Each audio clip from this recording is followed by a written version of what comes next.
안녕하세요. 남과 북의 같음과 다름을 알아가는 통일합시다 시간입니다.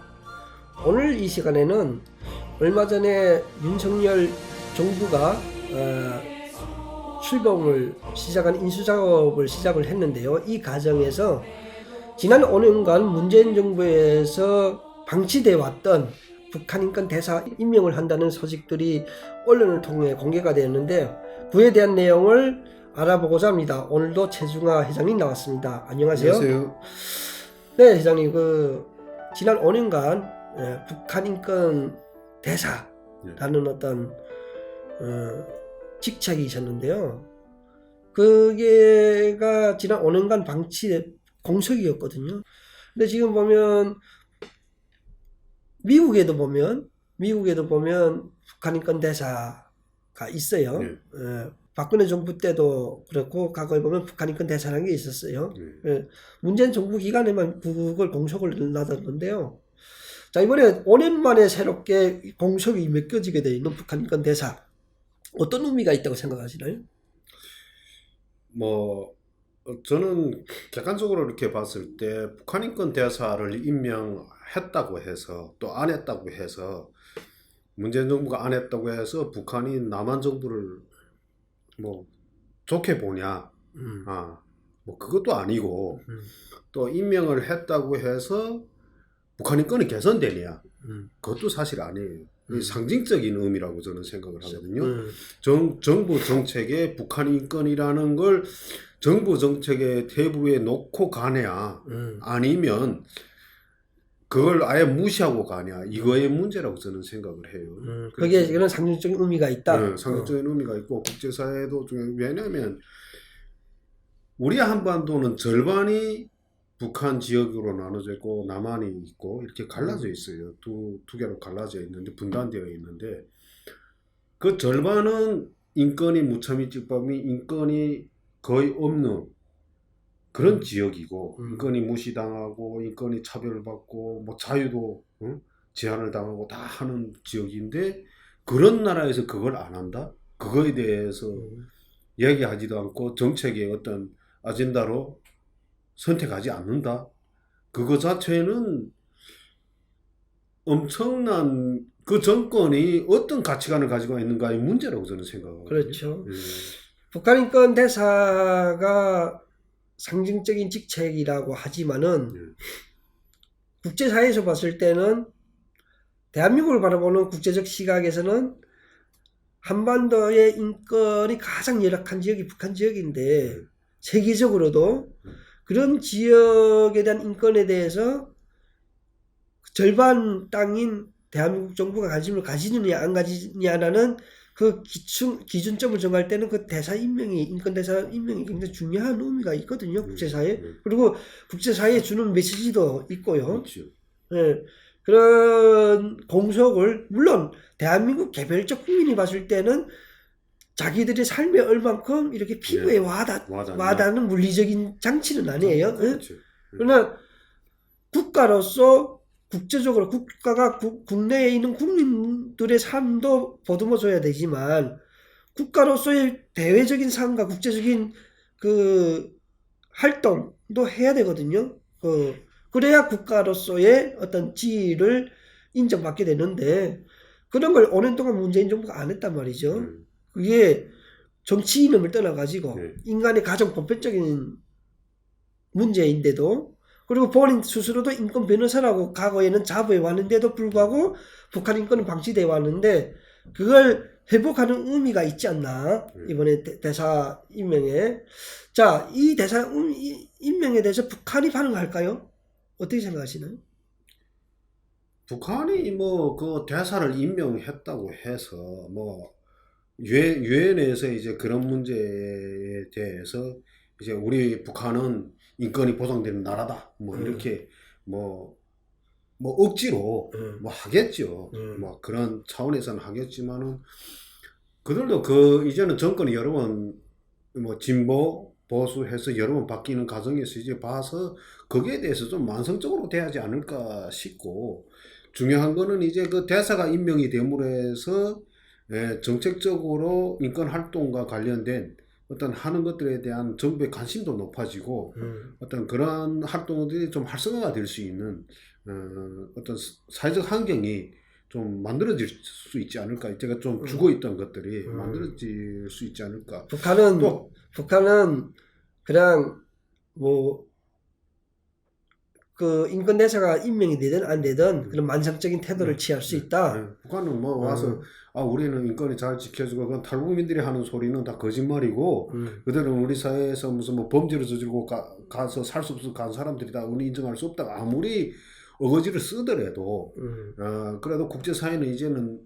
북한이라는 국가 체제 자체가 아무것도 조명되는 게 없는 나라라는 걸 다 알고 있기 때문에 그건 그렇게 중요하지 않다고 생각해요. 제일 중요한 거는 제가 봤을 때는 이제 또 대사가 임명이 됐다고만 끝나는 게 아니고 그 대사가 정부와 또 국제사회에서 어떤 역할을 하는가도 굉장히 중요하지 않나 생각합니다. 그렇죠. 우리가 2017년도에 벨기에에서 회장님도 생각하지만 우리 세계 탈북자 대회를 가졌잖아요. 예, 그때 그 우리 그 대회에 와서 축사를 해줬던 그 북한 인권 대사가 있었잖아요. 예?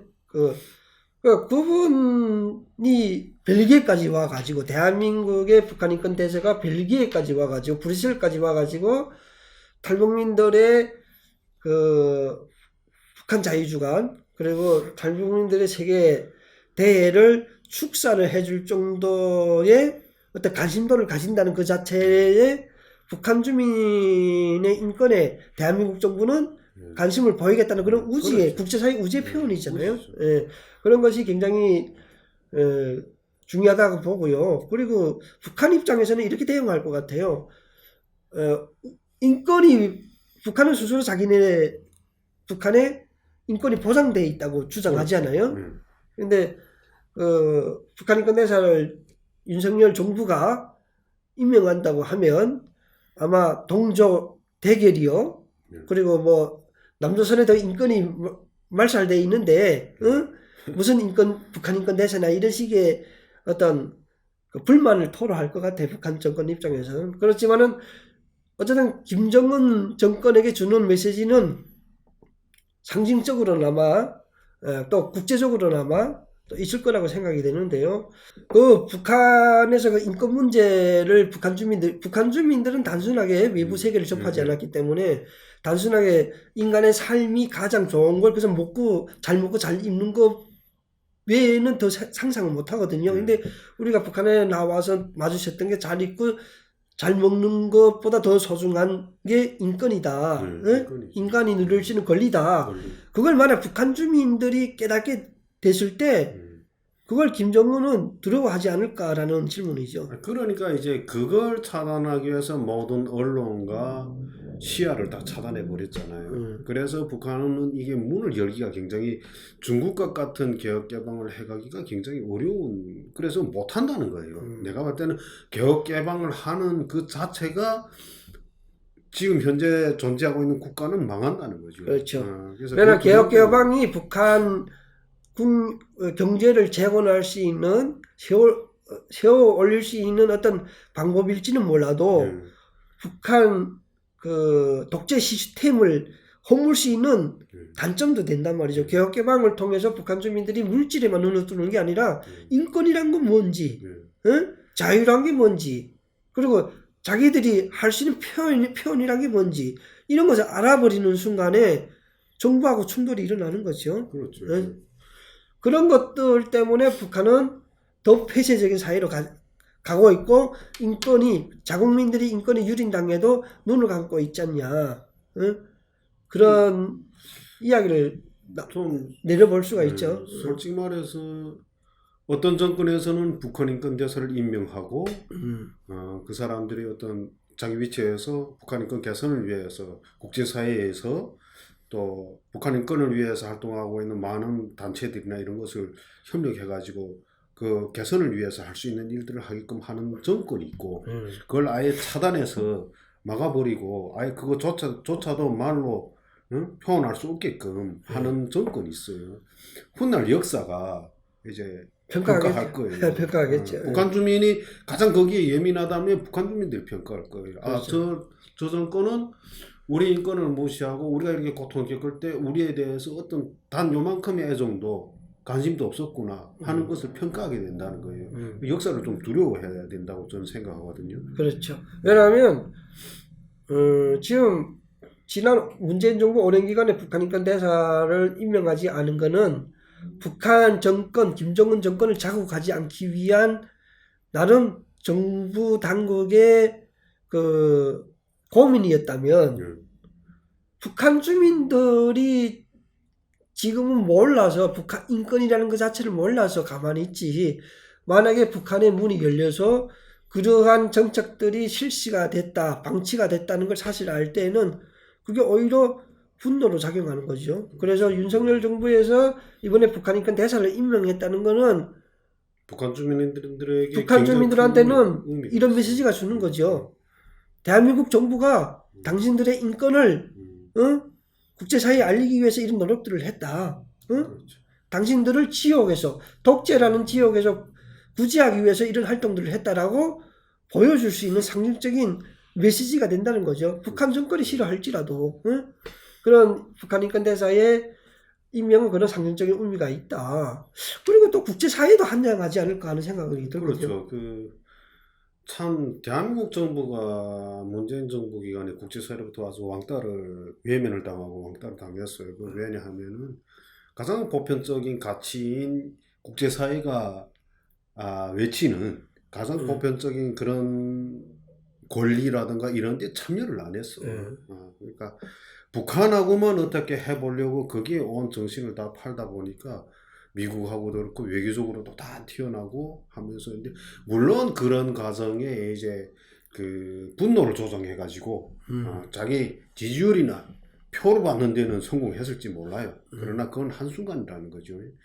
그래서 이 민주주의라는 국가에서 권력이 수시로 교체되는 과정에서 우리가 올바른 선택을 하지 못하고 국제사회와 협력을 이어가지 못하면 우리가 소중한 그 민주주의도 언젠가는 무너질 수 있다는 거예요. 그래서 그런 교훈들을 우리가 학습하고 또 오늘 이 과정들을 통해서 학습하면서 우리가 앞으로 어떤 선택들을 해야 되고 어떤 가치관을 가지고 살아야 되는지에 대해서 좀 되돌아보는 시점이 되지 않을까 생각해요. 그렇죠. 대한민국이 안에서는 북한 인권 문제를 그 보수와 진보의 논리에 따라서 외면하는 사람들이 있지만 국제사회는 대한민국 외교력을 딱 두 가지 크게 놓고 보면 두 가지밖에 안 되는 거죠. 첫째는 뭐냐면 뭐 대한민국이 경제가 돼 있으니까 경제교류죠. 결국 놓고 보면 대한민국 외교라는 게. 두 번째는 뭐냐면 한반도 통일 문제, 북한 인권 문제예요. 근데 지난 5년 동안에 큰 흐름의 두 외교 중에서 한 흐름을 거의 차단해온 일방 통행만 온 그걸 하다 보니까 대한민국이 국제적 위상은 5년 동안에 추락된 건 사실입니다. 대한민국 국민들이 인정하든 안 하든 중요한 건 국제사회에서 북한 인권 문제나 통일 문제를 외면한 대한민국 외교 수준은 추락이 돼 있었어요. 문재인 정부 때. 국내 지지를 높을지 몰라 국외 지지율은 국제사회 지지율에서는 실패를 한 거죠.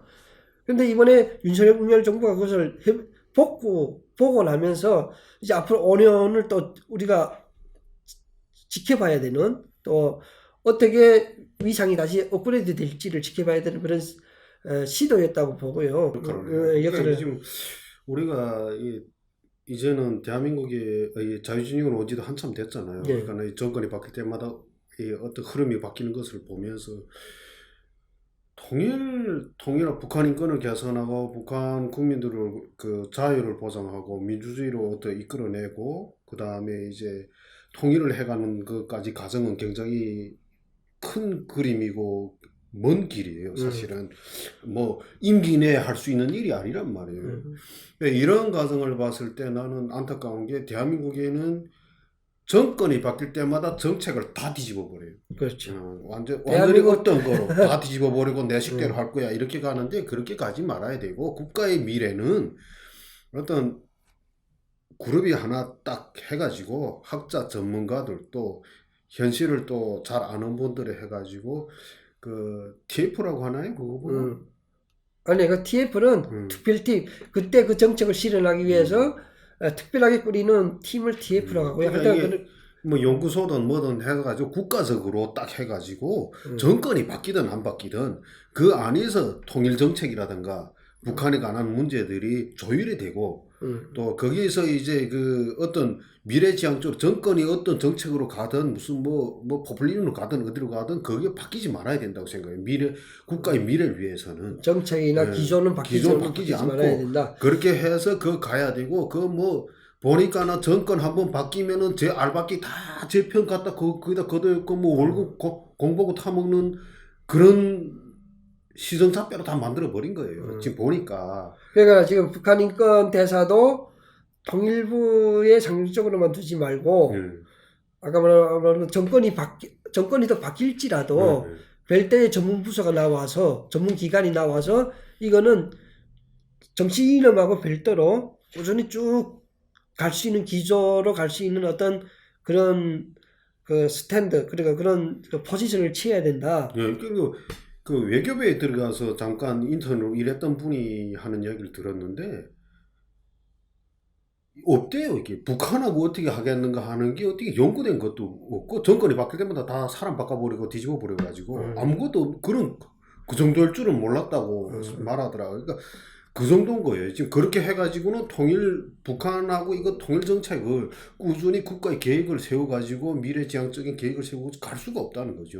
저도 개인적으로 한국의 통일 전문가들 그리고 북한 전문가들을 만나서 대화를 하면서 느껴봤던 게 뭐냐면 한국 미국이나 유럽이나 영국이나 이런 싱크탱크들이 있어요. 전문 싱크탱크들. 어떤 분야의 싱크탱크들 전문적으로 있는데 한국은 국가 안보에 관련된 싱크탱크, 통일에 관련된 싱크탱크들은 나름 있는데 인권 문제라도 통일 문제나 그런 북한과의 문제가 통일 문제나 그 안보 문제로만 가지고 그런 몇 가지 그 주제만 가지고 대체할 수 있는 문제가 아니거든요. 여러 가지 상황도 생명 문제, 인권 문제, 뭐 여러 가지 뭐 민간인 경제 뭐 여러 가지 뭐 문제들인데 이런 싱크대들이 턱없이 부족하다는 거죠. 그 많은 대학원 졸업생들, 그 많은 북한 관련 연구 기관들이 있다 그런 연구를 했던 사람들이 자격증을 받고 서티피케이트를 받고 자격증을 받고 나왔다 할지라도 실제로 보면 그런 연구기관들이 없다 보니까 그 사람들이 가서 취직해서 일할 수 있는 곳이 없어요. 다 유튜브로. 그러니까 따지고 보면 아까 말씀하신 것처럼 거의 불모지예요. 졸업생은 많고 그 관련된 학자들은 많은데 불모지예요. 통일교육원, 통일연구원 그리고 무슨 국가안보전략연구소 이런 손으로 꼽을 수 있는 정도가 전부예요. 그러니까 이런 환경도 바뀌어야 된다. 그렇죠. 바뀌어야죠. 그리고 북한은 장자리 한번 앉으면은 어진간해서는 거기서 벗어 안 나요. 평생 해먹잖아요. 그리고 그 밑에서부터 또 부서에서 쭉 절차를 밟아서 또 올라와요. 그러다 보니까 회담장에 가서 마주 앉아서 보면은 대한민국 쪽에 무슨 대표라고 나와 있는 사람은 그 전에 건 아무것도 몰라요. 어떻게 진행되고 어떻게 했는지 정책이 어떻게 됐든지 어떤 조율을 했던 건지도 몰라. 그리고 앉아서 대회담인데 뭘 이룰 수 있는가 하는 거예요. 그러니까 전문가들 그쪽 분야에도 통일이나 인권이든 이런 그 북한의 민생과 관련된 앞으로 통일이 되려면 어떻게 해야 되는지 또 그 북한이 만약에 어떤 문제가 생겼을 때 그런 우발적인 문제가 생겼을 때 어떻게 하는 거 북한 주민들은 어떻게 해야 되는지 하는 전문가적인 어떤 그런 훈련이 필요하고 그 과정들이 필요하다는 거예요. 근데 그런 거 국가가 이제는 존재한 지가 얼마 안 돼. 아직도 그런 시스템 존재하지 않고. 그러니까 정교화된 시스템이 이미 갖춰졌어야 될 국가임에도 불구하고 지금까지도 그게 중구난방으로 돼 있어가지고 지금 그런 종교 시스템이 없다. 우리 대한민국에서 제일 중요한 게 북한 문제잖아요, 사실은. 제일 중요한데 그 문제를 정권이 바뀔 때마다 지지율을 올리는데 이용해 먹으려고 한다면 그 민족의 장래가 뭐 있겠어요? 네, 그래서 우리가 오늘 윤석열 정부가 북한 인권 대사를 다시 임명하기로 한다는 어떤 뉴스를 접하고 그와 관련된 우리 논평을 나눠봤습니다. 저희는 앞으로도 이와 비슷한 주제의 이야기를 계속 나눠보겠지만 그래도 오늘 처음으로 또 이런 관련된 뉴스가 나왔기 때문에 나눠봤고요. 다음 시간에 더 알차고 또 좋은 소식으로 다시 찾아뵙겠습니다. 시청해 주셔서 감사합니다. 감사합니다.